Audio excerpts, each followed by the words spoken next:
Shalom, family.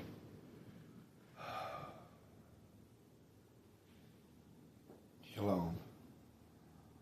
Glory be to God, and blessed be the Lamb, forever and ever, and forevermore. And blessed be you. If you in Houston, you had a rough time. You had it rough. But to be fair, I did say, and have been saying for the last couple of years at least, that Houston had been targeted. Houston is targeted.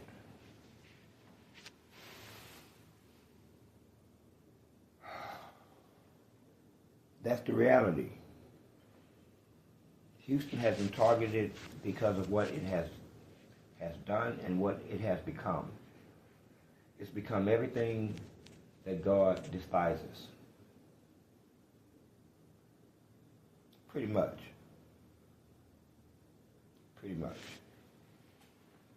And I'm not here to asperse Houston. I'm really here to talk about reparations. But I'm just saying, if you are a Houstonian, you've had it rough. But if I'm going to be straight with you, it's going to get rougher still. It's going to get rougher still.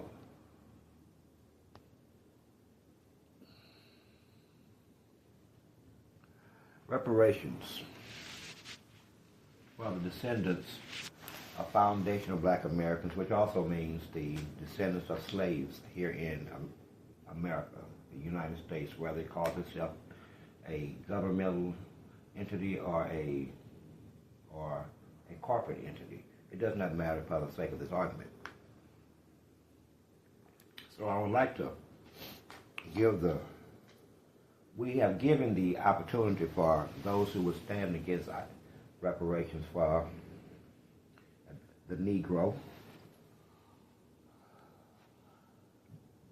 We will be using black and Negro and Hebrew as interchangeable throughout this argument. These are interchangeable definitions, meaning one means the exact same thing as the next. The only difference is one of semantics. It doesn't matter where it's placed in the conversation, how it comes up in the text, but it's the same thing. So, let me see if I can understand this. Let's put forth the only arguments that I've heard from society as well as politicians. One, put forth by your leadership class.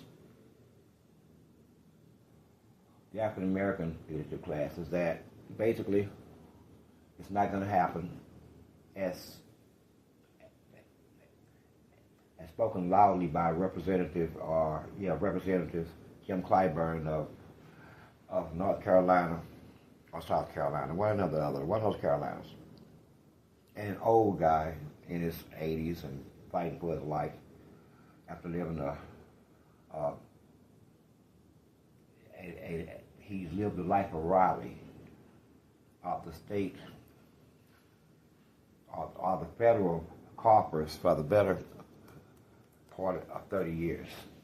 They consider him the most powerful black leader. But again,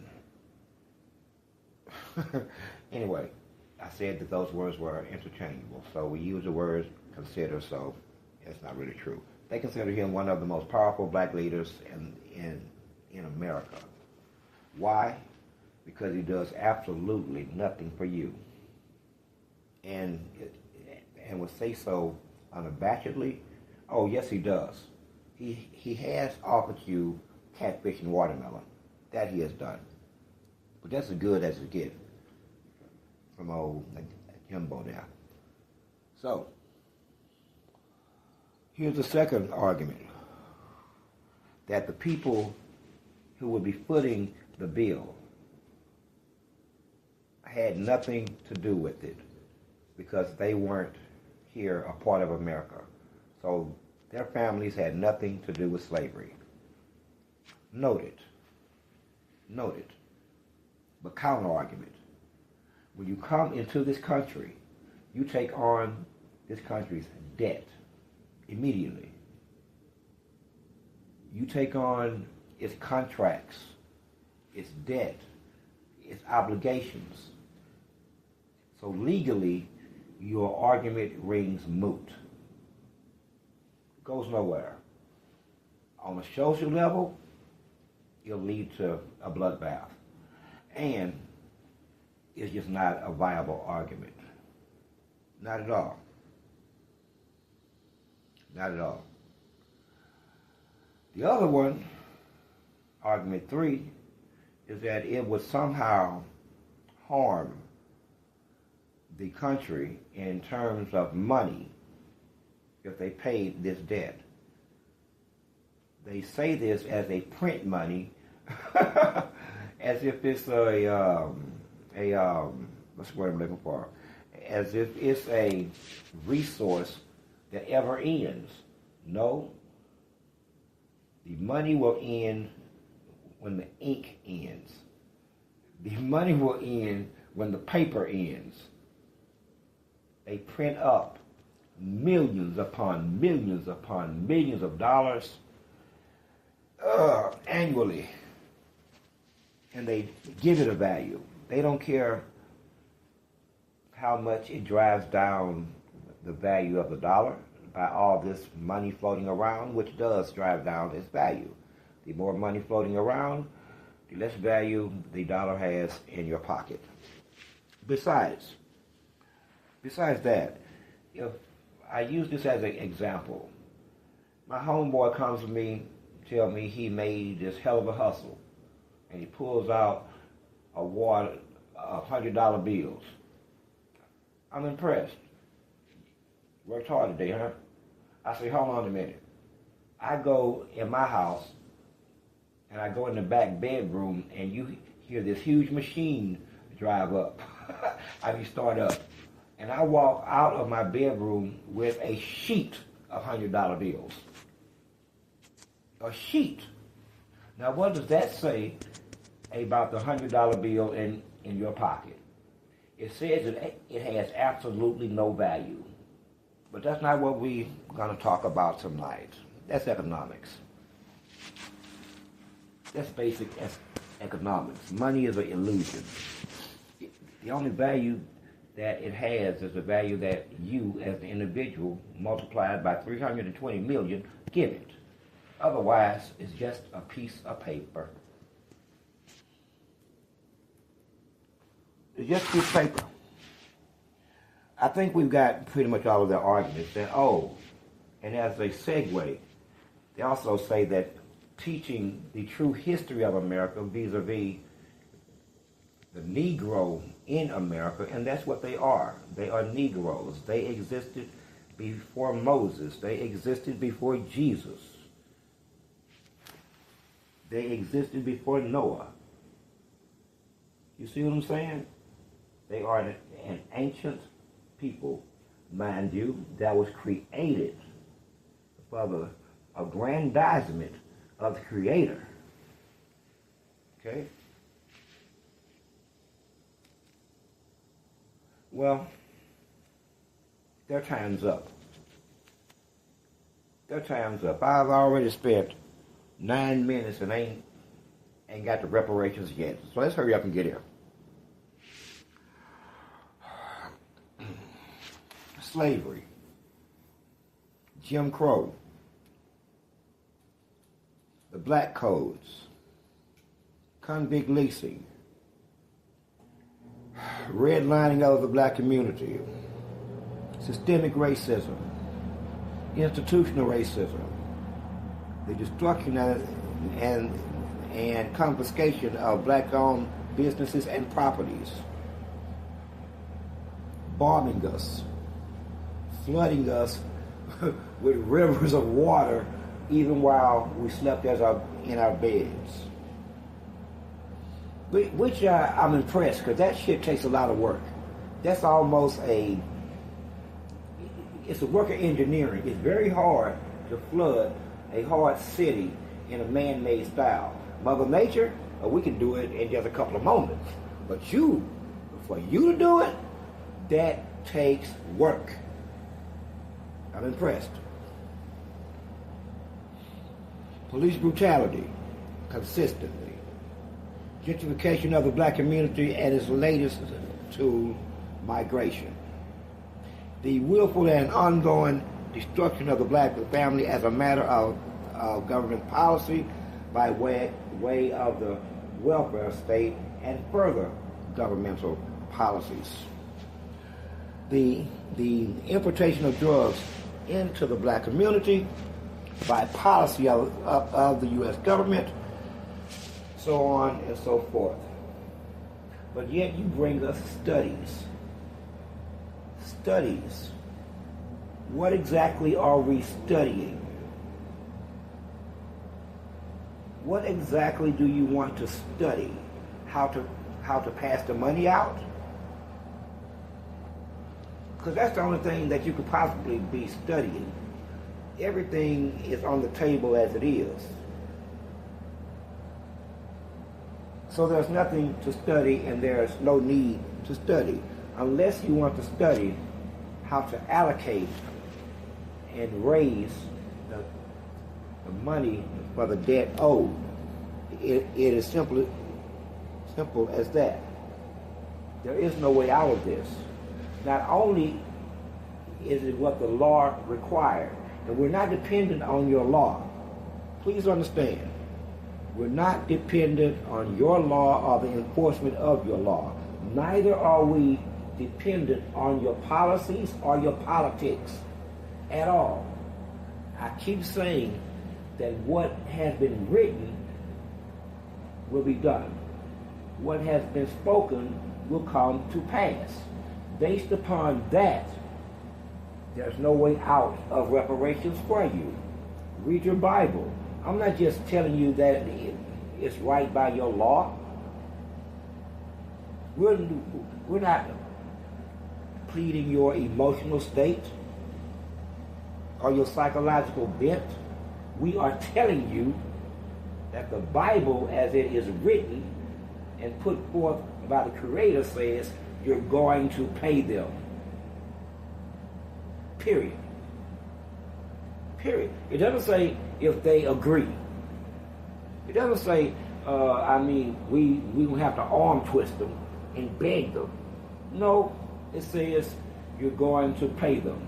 Look it up in your own Bible. It does not use those words. In fact, the word that says that my people will come out of her with great wealth.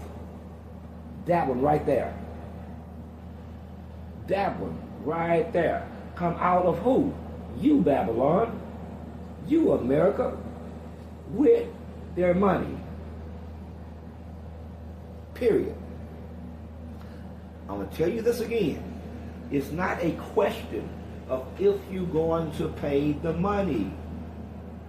It is a question of how much suffering you have to endure before you pay the money, before you come into line with our way of thinking. That is the question. But the fact that you're paying it is a foregone conclusion. That's a foregone conclusion. Period. End of discussion.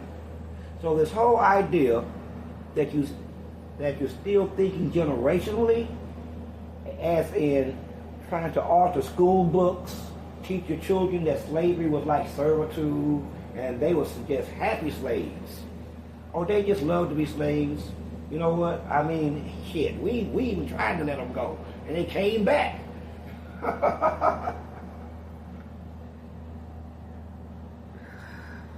I keep saying one of the saddest things that I've seen, and there's a couple of things that I say, and here's the irony of it.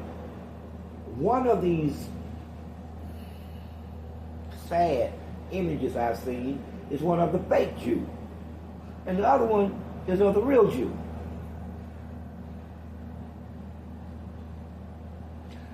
The real Jew, when he was released out of slavery, he meaning man, woman, and child, had nowhere to go.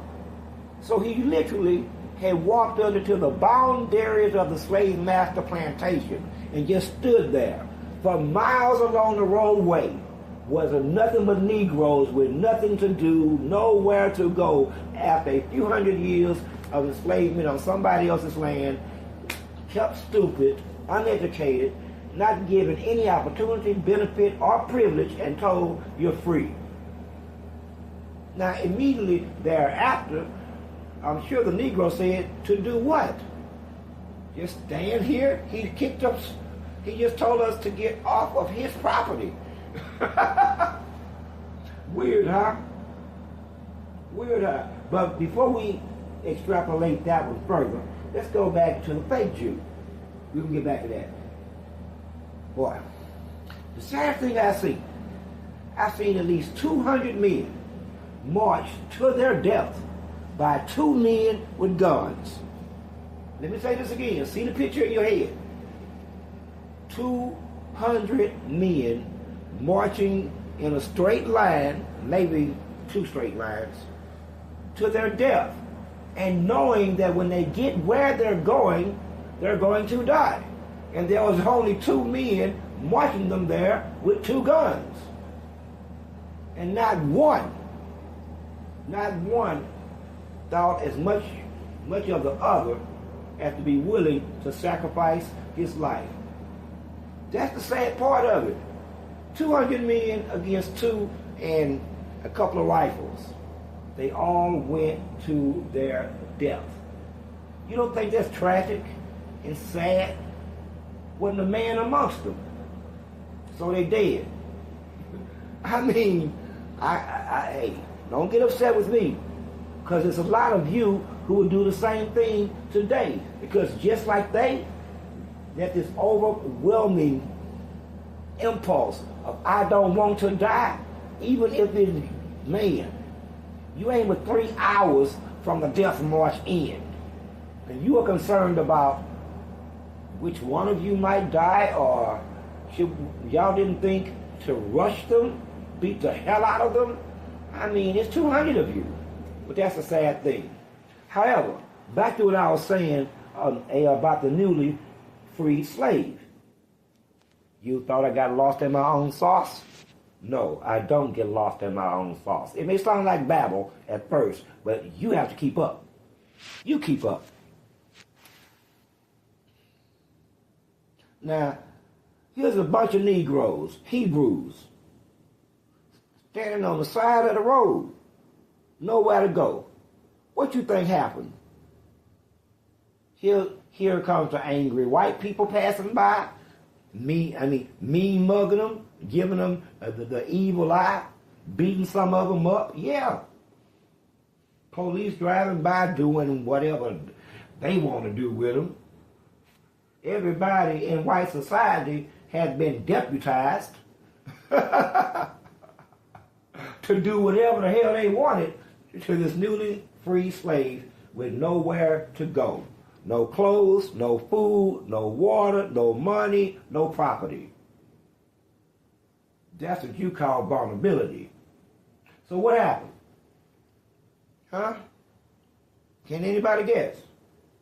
He went right back into slavery. This time it was as a sharecropper, but it was still slavery, because nowhere to go.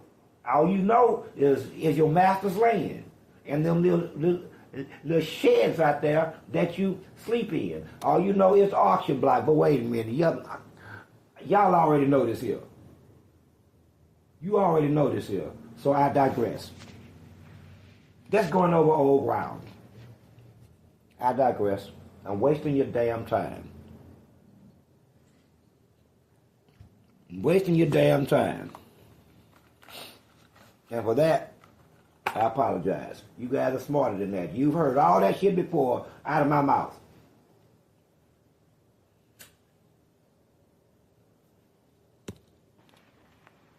So,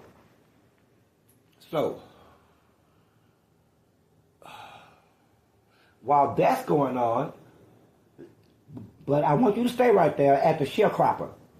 Okay? See the niggas in there going back going back into slavery, willfully embarrassed, disoriented, not knowing what's going on, and them and they women. Keep that in mind. Now come back to 2020. Now they want to rewrite the history books. DEI. Everybody wants in on it. Okay? Everybody all of a sudden wants to argue about who's black, who ain't. Right now, let me clear something up. If you can't trace your lineage, in fact, it's easier than that. That's easier than that. If you carry the last name that sounds American or European, you, sir, ma'am, are a slave. How else would you explain that Jimmy Jackson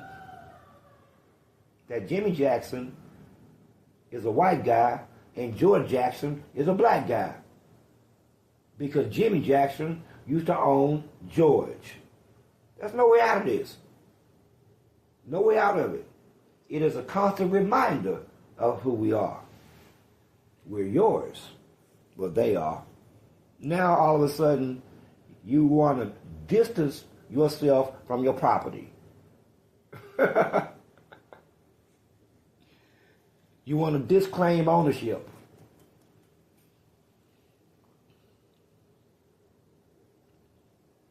I don't think that is going to be allowed. It's not going to be allowed. Then you act like you don't understand the need for a hate crimes bill. But let's get back on the slave of the fucking sharecropper over here. Okay? That anybody of any other racial persuasion could do whatever they wanted to anybody that was a free slave. Free. And you still getting beat the hell out of. I won't waste one's time going through all of the attributes and of the environment that was caused by slavery, the Jim Crow, and the black codes, and the redlining of the black community, institutional racism. That would take, trust me, it would be exhaustive because you've done so much, and you still do. To this day, I doubt that one policy written that was meant to benefit black people has ever benefited black people. In fact, I don't doubt it. I know for a fact. Example, affirmative action. Who was the biggest recipient of affirmative action? White women. Something that was completely lost on the Asians. They thought that by they thought that going into court, getting rid of affirmative action was hurting black people. They really did. Like black people were being given an unfair advantage, and they found out the hard way. It doesn't work like that here. That is an illusion. It's meant to look that way. But in reality, when you break out the numbers and the legal arguments, then you quickly found out, as they did, that they screwed their self. Okay? They thought that if they got rid of it, it would advance them. No. They found out the hard way. So, what exactly should happen? You think, I won't speculate as to how you think. But let's state the obvious. Obviously, by policy and your attitudes as to reparations, the only way that you can maintain this without reparations is by pushing black people further and further to the margins of society. Further unseen, disempowering them even more. That is the only way you can do it. So that means that from the start, you have to start teaching your children through your fake history, and then teach our children through your fake history that it pretty much didn't happen, and that you should, and then they will grow up thinking that they don't owe anything, just as you did 500 years ago, well, not that long ago, when you were ordered to give these people 40 acres and a mule. They got neither. A drunk-ass general, a drunk, people, a drunk, a Confederate drunk, has said simply, I'm not going to do it after all of the Union soldiers left. He said, screw that piece of paper. We ain't doing it. So you went right back into slavery again. This time it was, let's just call it what it is. It was prostitution overwhelmingly, part-time cotton picking, and pretty much whatever you had to do to survive.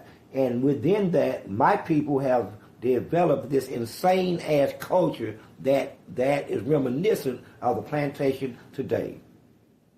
And for that, you think that you should just walk away and maintain and to, I guess, advance as a society with this unpaid debt. Again, we're not asking you. I don't believe I've ever asked you anything. I see what's right, and then we do what we have to do to attain what is right. Period. So one should not doubt our resolve into getting what we want. Period. If your resolve is to not take care of that debt, then I promise you, you stand in opposition to the Creator of all things Himself, and for that you will die. It really is like that. There's no other way. There's no other way. He will destroy everything in this effort. Period. Everything. I want you to think about that. It won't be rebuildable. No. Pretty much everything. Unrecognizable. I'm just trying to paint a picture for you. And really, that's the good part. That is actually the good part. After everything's gone, that's the good part. The hard part is the slow motion process that we're going to take and make you watch as everything is ripped apart, piece by piece, city by city, block by block, forest by forest, park by park, municipality by municipality, building by building. Now, hear how this generally plays out. Because I want you to understand, this is not a threat. This is a warning. A warning. This is how this generally plays out, okay? This is a taste of it. This is just a little light taste, okay? You can still get your hands on some survival rations. No. So how it generally plays out, lights go, water go, gas go, food goes next, okay? Lights don't come back on. It doesn't matter if it's the wintertime or the summertime. The death goes like this. First, your old will die. Then your very young will die. Then your infirm and disabled will die. Then your women will die. And then you will die as you go mad slowly. Now, that process, 4 to 6 months.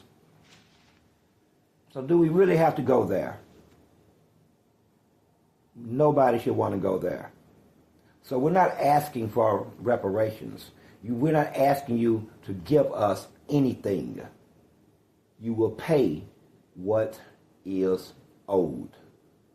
Talk to each other, maybe in each other's households, maybe amongst your friends, however you guys do it to come up with what you want to happen. It will only happen if you want it to happen. Now, we put it for you because we want you to want it to happen. Because it won't happen if you don't want to. And that means you die.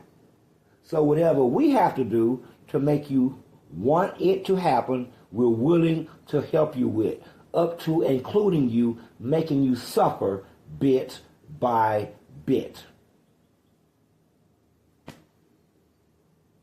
So with that, enjoy the rest of your evening.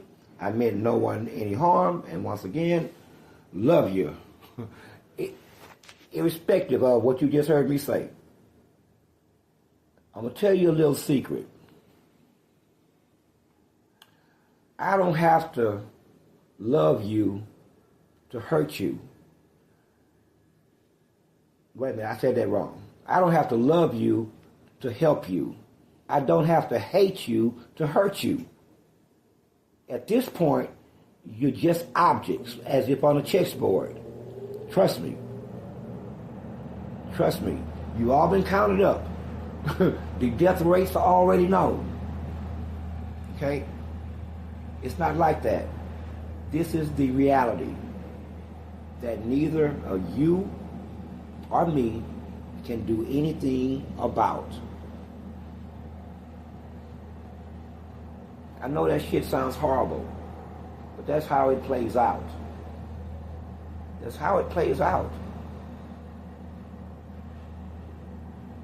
Ugly, ain't it? Ugly. Within 2 weeks, 3 weeks max of no lights, food, water, and gas, it's total chaos. Systemic breakdown.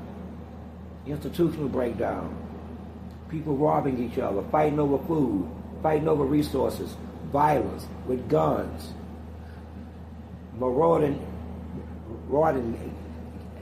gangs of people roaming the streets at the wee hours of the morning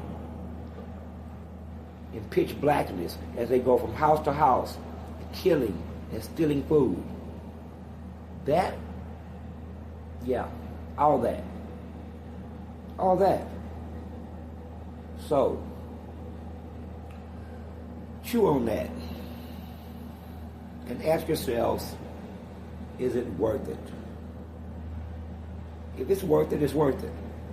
I'm not here to prod your ass one way or the other.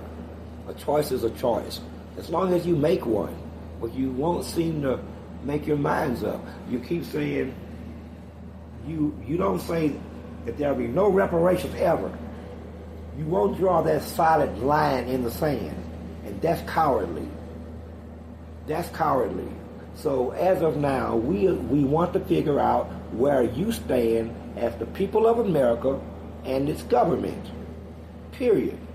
So while we ascertain this and we figure this out and we analyze all of this, and this includes its residents, you need to think about the words out of my mouth. Enjoy. Good day.